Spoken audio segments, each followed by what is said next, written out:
गुरुर्ब्रह्मा गुरुर्विष्णु गुरुर्देवो महेश्वरा गुरु साक्षात् परब्रह्म तस्मै श्री गुरुवे नमः।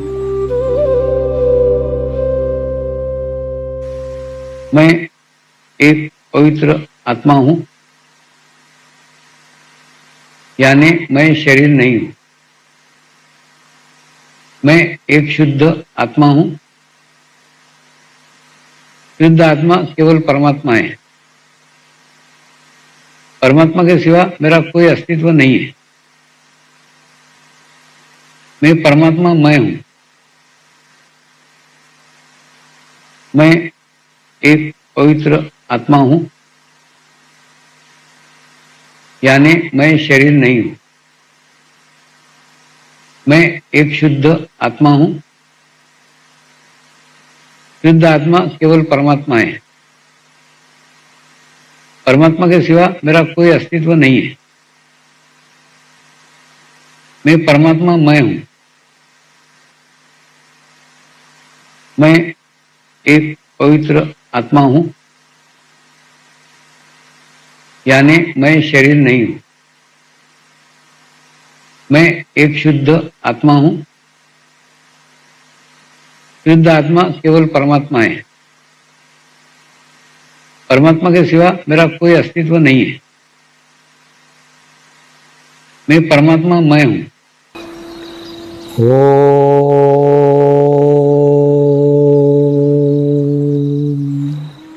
श्री शिवकृपानंद स्वामी नमो नमः। ओम श्री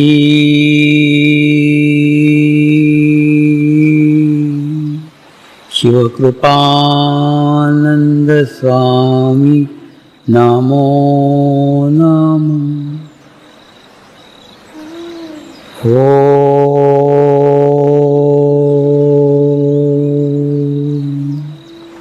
श्री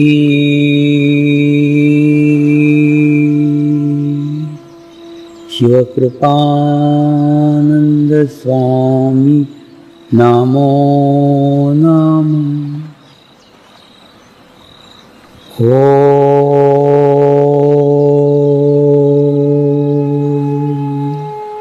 श्री शिवकृपानंद स्वामी नमो नमः। ओम श्री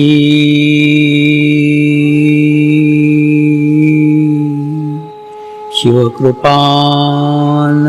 स्वामी नमो नमः।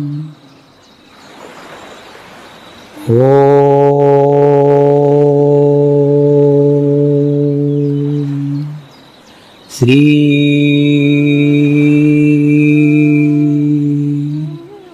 शिवकृपानंद स्वामी नमो नमः।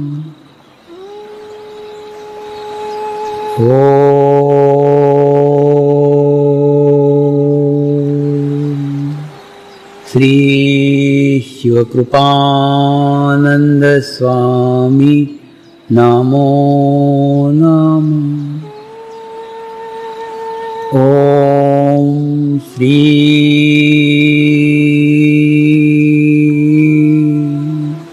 शिवकृपानंद स्वामी नमो नमः।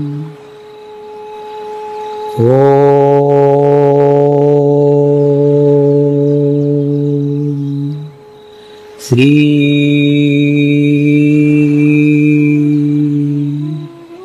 शिवकृपानंद स्वामी नमो नमः। आए हुए सभी पुण्य आत्माओं को मेरा नमस्कार। आज ही के दिन सुबह मेरा जन्म हुआ था।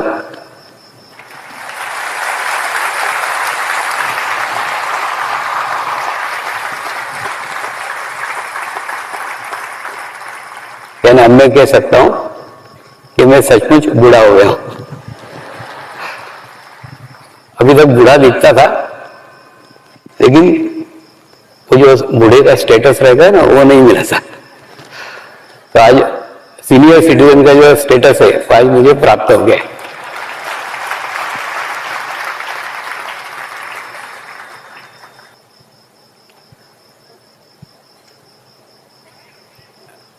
ये भी एक पड़ाव है,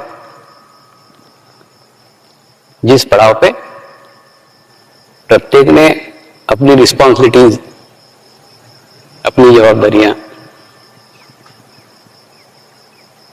अपने कर्तव्य सब कुछ नई पीढ़ी को सौंप करके अपना स्वयं का मार्ग अपनाना चाहिए। और इसकी शुरुआत मैंने पिछले 2 सालों से करना प्रारंभ कर दी थी। धीरे धीरे धीरे धीरे धीरे धीरे मेरे बच्चों को ये सारी जवाबदारियां सौंप दी थी और उसमें से मैं मुक्त हो गया था। लेकिन फिर भी उनके ऊपर वॉच रखता था, उनको टोकता था। ऐसे वो भी करना छोड़ दूंगा, पूर्णतः मुक्त हो जाएंगे। दूसरा, जिस प्रकार से एखादा व्यवसायी होता है या एखादा उद्योगपति होता है, इसने खूब मेहनत से, खूब परिश्रम से एक फैक्ट्री का निर्माण किया रहता है और 15 साल में उस फैक्ट्री को खूब बड़ी स्वरूप में लेके आता है। और बाद में जब वो अपने लड़कों को सौंपता है तो सौंपने के बाद में भी पूर्णतः उसमें से मुक्त नहीं हुआ था। उसके बीच बीच में उसकी दखलंदाजी रहती है। आधे पावर्स अपने हाथ में रहता है, आधे पावर्स लड़कों के हाथ में रखता है, धीरे धीरे करता है। तो इस प्रकार का ऐसा कुछ भी मैंने नहीं किया था, पूर्ण सर्वस्व सौंप दिया था। और इस विश्वास के साथ सौंपा था कि वो बराबर उसको देखेंगे। पॉजिटिव थिंकिंग रखो ना कि वो अच्छा ही करेंगे, मेरे से भी अच्छा करेंगे। मेरे से अच्छा इसलिए करेंगे क्योंकि मेरे से ज्यादा ज्ञान उनके पास है।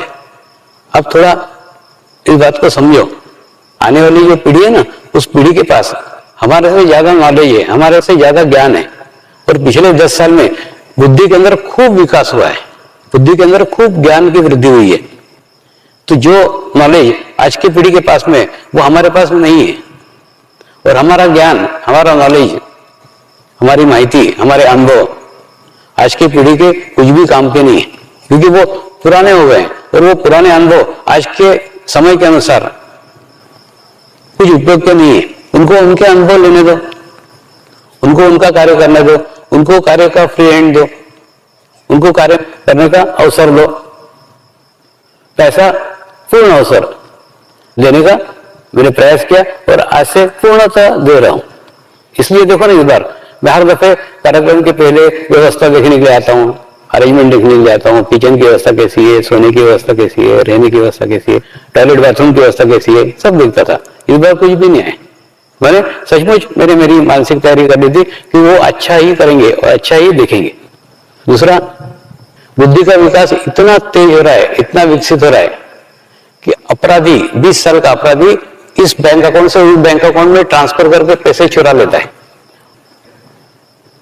तो बुद्धि का विकास खूब तीव्रता से बढ़ रहा है। पिछले 10 साल में, 15 साल में खूब हुआ है।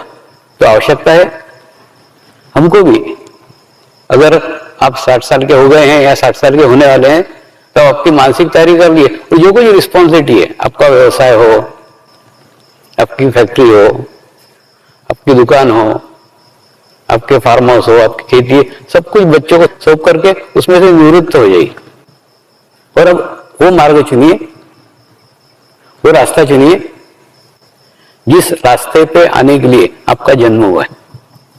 प्रत्येक मनुष्य का जन्म सिद्ध अधिकार है। जैसे लोकमान्य तिलक ने बोला ना, स्वराज्य मेरा जन्म सिद्ध अधिकार है, वैसे प्रत्येक मनुष्य का, जिसने भी जन्म लिया है, प्रत्येक का मोक्ष पाना जन्म सिद्ध अधिकार है। सिर्फ हम उस अधिकार को प्राप्त कितने जन्मों में कर पाते हैं उसके ऊपर सब कुछ निर्भर है। हम जन्म लेते समय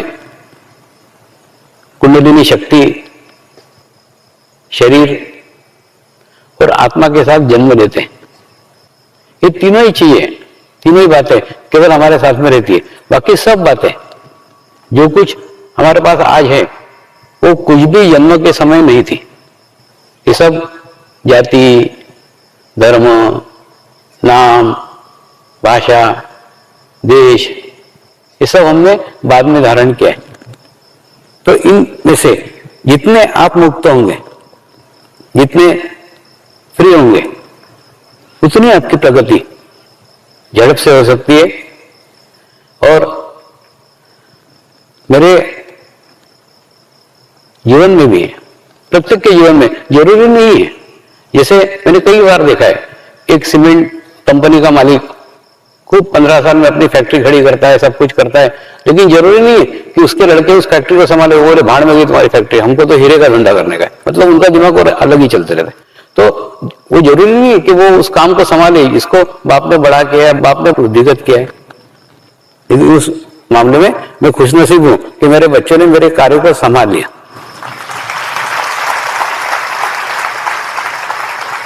ये हो सकता है ना, दुनिया में दुनिया भर के धंधे दिख रहे हैं और उनके पास एजुकेशन है, उनके पास शिक्षा है, उनके पास में ज्ञान है, मेरे से ज्यादा बुद्धि है, हो सकता है और कोई धंधा अपनाते, कोई रास्ते चले जाते। क्या होता है, जरूरी नहीं है कि वो वही मार्ग अपनाए जो मार्ग को हमने विकसित किया है, हमने चुना है, हमने बढ़ाया है। तो वो एक अच्छी बात हुई है। दूसरा, आध्यात्मिक यात्रा की बात करें तो आध्यात्मिक यात्रा के अंदर मेरे जीवन के 4 प्रमुख स्तंभ थे, जिन स्तंभों के कारण इस मार्ग के अंदर धीरे धीरे प्रगति हुई है, प्रोग्रेस हुआ है। लेकिन इसके अंदर सबसे महत्वपूर्ण है आत्मा। अगर ये पूर्ण 60 साल का निचोड़, पूर्ण 60 साल का सार की बात अगर आप बोलो कि एक ही शब्द के अंदर कहो, एक ही वाक्य के अंदर कहो, तो वो है आत्म देवो भव। आप आपके आत्मा को ही भगवान मान लो, आप आपके आत्मा को ही देव मान लो। क्योंकि जितना समर्पण आपका आपके आत्मा के प्रति होगा, उतना ही नजदीक का रिश्ता, उतना ही पास का रिश्ता आपका आपके आत्मा के साथ होगा। और दूसरा, जितना करीब का रिश्ता होगा, जितना पास का रिश्ता होगा, उतना ही उसका गाइडेंस, उसका मार्गदर्शन आपको पल पल पे मिलेगा। उसके गाइडेंस के लिए, उसके मार्गदर्शन के लिए आपको किसी तीर्थ क्षेत्र में जाने की जरूरत नहीं है, कोई आश्रम में जाने की जरूरत नहीं है, कोई गुरु के पास जाने की जरूरत नहीं, कुछ कहीं जाने की जरूरत नहीं। आप उसका मार्गदर्शन किसी भी क्षण, किसी भी स्थान पर कभी भी ले सकते हैं। तो सबसे अच्छा है अपने आत्मा को भगवान मानो, आत्मा को देव मानो, आत्मा को गुरु मानो। तो आत्मदेवो भव, ये एक ही वाक्य में सब कुछ, पूरे जीवन का सार उसके अंदर आ जाता है। लेकिन प्रश्न ये आता है कि माने तो कैसे माने। देखो, ये ना एकदम एक क्षण में, एक दिन में होने वाली प्रक्रिया नहीं है। और दूसरा, इसके अंदर आपके मानने के ऊपर सब कुछ है। जैसे बोलते हैं ना, मानो तो भगवान है, नहीं तो पत्थर है। तो अगर आप मानते हैं तो उसके अंदर भगवान है, अगर आप नहीं मानते तो पत्थर तो है ही। ठीक उसी प्रकार से आप अपने आप को क्या मानते हो, उसके ऊपर ही आपकी सारी यात्रा, सारी प्रगति, सारी प्रोग्रेस निर्भर है। अगर आप अपने आप को शरीर मानते हो तो शरीर के दोषों से लिप्त रहोगे, और ये कभी भी समाप्त न होने वाली यात्रा है। जीवन समाप्त हो जाएगा, कभी भी शरीर के दोष समाप्त नहीं होंगे। लेकिन अगर आप अपने आप को आत्मा मानते हैं तो वास्तव में आपके शरीर का भाव धीरे धीरे कम होना प्रारंभ हो जाता है। कई बार साधक बोलते हैं कि हमारे में आत्मीयता कैसी बढ़ेगी, आत्मीयता बढ़ाने के लिए क्या करना चाहिए। एक ही मार्ग है, आप अपने आप को आत्मा मानो। जैसे आप आत्मा मानोगे तो ऑटोमेटिकली बाकी आत्माओं के साथ आपका आत्मीय संबंध निर्माण हो जाएगा, आत्मीय स्थिति निर्माण हो जाएगी। लेकिन जब तक आप अपने आप को शरीर मानते हो तब तक ये संभव ही नहीं है। और शरीर भाव कम करने के लिए मैं आपको कोई ऐसा रास्ता नहीं बता रहा हूं, कोई ऐसा मार्ग नहीं बता रहा हूं कि आप शरीर के साथ छल करो, खूब उपवास करो, खूब तकलीफें झेलो, खूब परेशानी करो शरीर को। ऐसा कुछ नहीं है। ये भी लोग अपनाते हैं, खूब उपवास करते हैं, खूब उपवास कर करके शरीर को कमजोर करने की कोशिश करते हैं। वास्तव में ये सब कुछ जो बताया गया है ना, वो बताया गया है कि आपका चित्त, आपका ध्यान आत्मा की ओर जाए। आप शरीर को कम महत्व दो, शरीर भाव को कम करो, लेकिन शरीर भाव को कम करने के लिए चित्त की आवश्यकता है, शरीर से नहीं।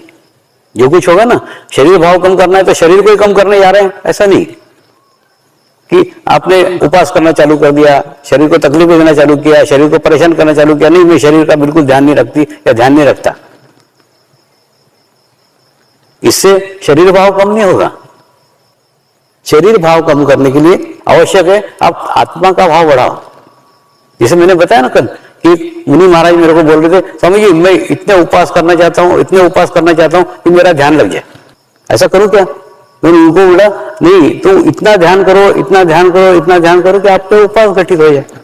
उसकी उल्टी प्रक्रिया है, सीधे तरीके से नहीं, उल्टे तरीके से आओ तो बराबर वो सेट होता है।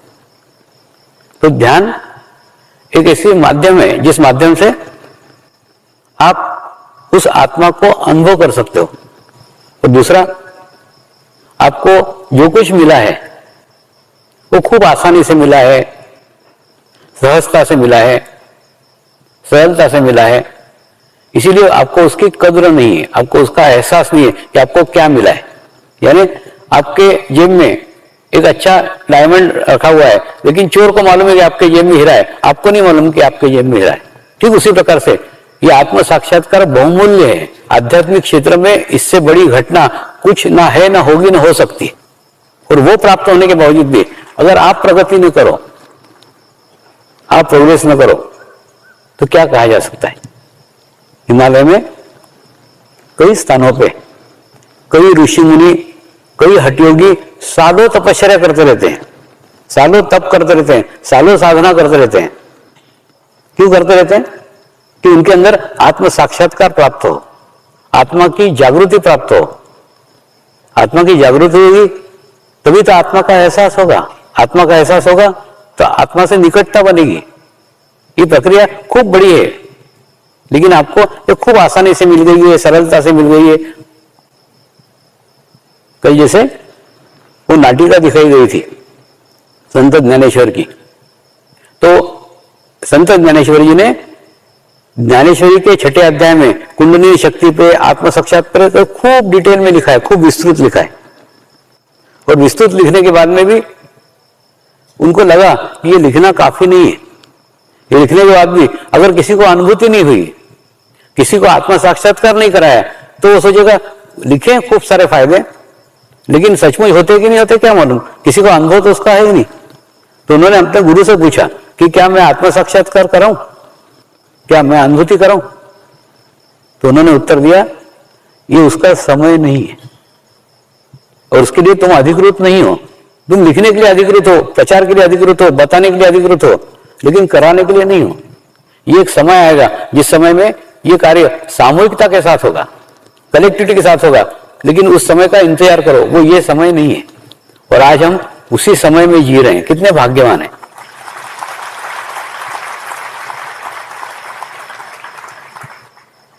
संत ज्ञानेश्वर जी ने इसकी सारी जानकारी, सारी इंफॉर्मेशन सब लिख के रखा था, लेकिन कहीं पे भी लिखा हुआ नहीं है कि अनुभूति कैसे करते हैं। इसलिए नहीं लिखा है क्योंकि इसको लिखा ही नहीं जा सकता। अनुभूति कैसे करते हैं ये लिखा ही नहीं जा सकता। ये एक सूक्ष्म प्रक्रिया है, इसको बताया नहीं जा सकता, वर्णन नहीं किया जा सकता। इसको सिर्फ अनुभव किया जा सकता है और वो अनुभव ही है। यही कारण है कि आज वो समय है, वो काल है, इस काल के कारण ये आत्म साक्षात्कार हमको सरलता से मिल रहा है, सहजता से मिल रहा है। मेरे इस आध्यात्मिक क्षेत्र के 4 प्रमुख स्तंभ थे, जिन स्तंभों के कारण इस मार्ग के अंदर विकसित हुआ, बड़ा हुआ। और कुंडलिनी शक्ति स्त्री शक्ति है, और स्त्री के स्वरूप में, श्री के रूप में अलग अलग रूपों में मेरे जीवन में आए और इस कार्य को विकसित किया, कार्य को बड़ा किया। तो आध्यात्मिक क्षेत्र की बात करें तो सर्वप्रथम है मेरी नानी, जो एक स्त्री थी और इसने मेरे अंदर परमात्मा को प्राप्त करने की, परमात्मा को मिलने की इच्छा जागृत की। वो कहती थी परमात्मा अविनाशी है, परमात्मा कल भी था, परमात्मा आज भी है और परमात्मा कल भी रहेगा। बार बार बार बार बार बार जो बोलती थी, तो बाल मन के ऊपर उसका प्रभाव पड़ा कि परमात्मा कल भी था, आज भी है और कल भी रहेगा। यानी वो कोई मनुष्य नहीं हो सकता, कोई शरीर नहीं हो सकता। इसलिए नहीं हो सकता क्योंकि कोई भी शरीर ऐसा नहीं है जो कल भी था, आज भी और कल भी रहेगा। फिर परमात्मा कौन से स्वरूप में होगा, कौन से रूप में होगा, उस जानने की जिज्ञासा, खूब जिज्ञासा जागृत हुई। और जिज्ञासा जागृत होने के बाद में किसी को भी परमात्मा माना हुआ नहीं था और मेरे हृदय की फ्रेम पूर्णतः खाली थी कि किसी भी रूप में, किसी भी स्थान पे, कहीं भी परमात्मा मुझे मिल जाए तो उसको मैं मेरे हृदय के फ्रेम के अंदर बसा लूंगा। फ्रेम खाली रख करके उसको ढूंढने निकला था और ढूंढते ढूंढते ढूंढते जब जीवन के अंदर शिव बाबा आए और उन्होंने अनुभूति कराई, और अनुभूति कराने के बाद में सारी खोज समाप्त हो गई, सारा ढूंढना बंद हो गया, सारा भटकना बंद हो गया और जो बाहर की यात्रा चल रही थी वो भीतर की यात्रा प्रारंभ हो गई। शिव बाबा को मिलने के बाद मुझे ऐसा लगता है कि मेरे भी जीवन में जो काल्पनिक गुरु थे, कि गुरु मतलब ऐसे होना चाहिए, कल्पना थी, एक कल्पना रहती, बाल मन में अपन कल्पना करते, जैसे साधु संतों के फोटो देखते हैं तो अपन कल्पना करते कि गुरु मतलब ऐसा होना चाहिए। तो मैंने भी कल्पना की थी और उस कल्पना के साकार स्वरूप में शिव बाबा को देखा। लेकिन आज भी आप लोग भी, समाज में भी कई लोग गुरु की कल्पना करते हैं कि गुरु मतलब ऐसा होना चाहिए। आपके कल्पना के गुरु हैं लेकिन वो समाज में नहीं है। जैसे शिव बाबा थे, वो 40 साल से वहां थे, तो 40 साल पुराने स्थिति में वो थे, लेकिन जब मैं उनके स्थिति में पहुंचा, जब उनके स्थान पे पहुंचा, तब मुझे मेरे कल्पना का गुरु मिला ना। आपके भी कल्पना के गुरु प्राचीन है, पुराने हैं, जैसे मेरे पुराने थे आपके भी पुराने, और आप उनको खोजने के लिए जा रहे हैं, आप उनको ढूंढने के लिए जा रहे हैं, लेकिन वो समाज में नहीं मिलेंगे। जो गुरु की कल्पना आप कर रहे हैं ना, वो गुरु समाज में नहीं मिलेंगे। वो हिमालय में स्थित है, आज भी है। और दूसरा, जो समाज में मिलेंगे वो आपसे ही होंगे, आप जैसे ही होंगे, आपके करीब जो होंगे वो आप जैसे होंगे। तो एक काल्पनिक गुरु की है, कक्षा में से बाहर आओ और वास्तविक स्वरूप को देखो, वास्तविक रूप को देखो।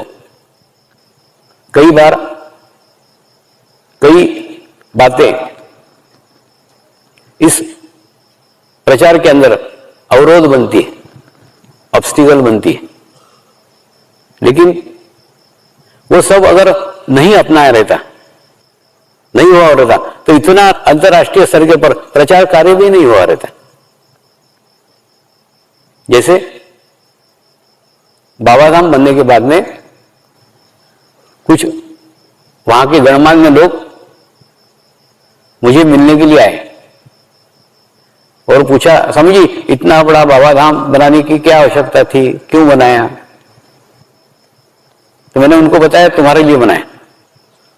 तो वो आश्चर्यचकित, हमारे लिए बना है। मैंने बोला मैं 4 साल से तो यहाँ रह रहा हूं, आप कभी तो मेरे को मिलने के लिए नहीं आए, और 4 साल बाद ये बाबा धाम बना इसलिए मिलने के लिए आए ना।